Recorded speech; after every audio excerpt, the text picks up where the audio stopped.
This ABC News correspondent following this story in Milwaukee about this video that has gone viral of these police using a stun gun on an NBA player. Ryan, good morning. What's the story?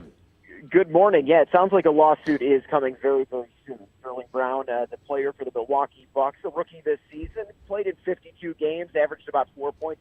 Not exactly the star of the team, but on the other hand, too, a pretty prominent name here in Milwaukee. So when he was arrested in front of a Walgreens in January, it caught a lot of people by surprise.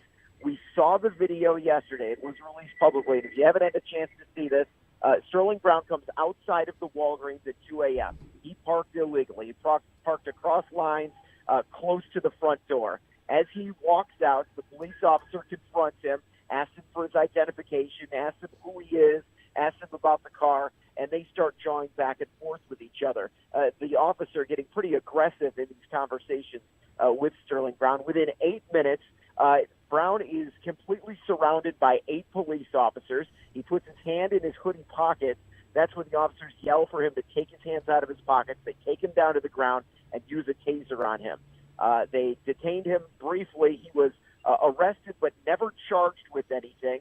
And now, with the release of this video, police say that the officers involved acted inappropriately. They are being disciplined, and they're hoping that they can kind of build relationships with the community. Why did they release the body camera now?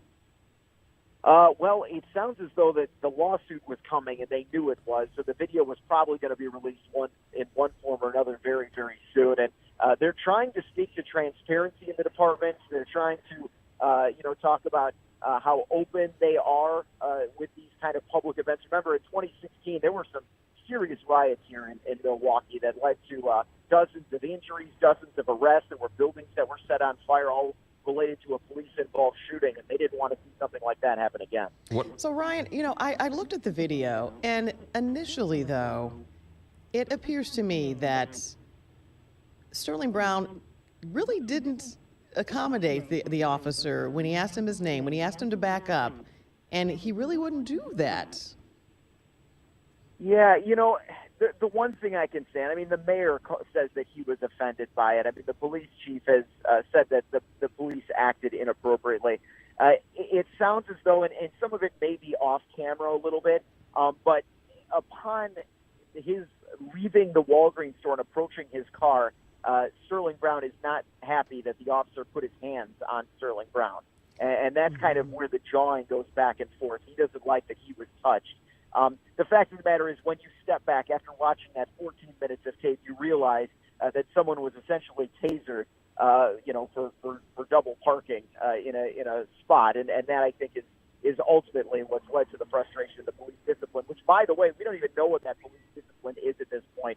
The way that police kind of crafted the release of the information and the statements that were released, there was no time to ask the police chief questions about the video itself, and the mayor was asked about the discipline, and he said that will all come out very, very soon, but apparently the police officers have rights to, and that's why that information can't be released right away. Ryan Burrow, ABC News correspondent in Milwaukee. Thanks, Ryan.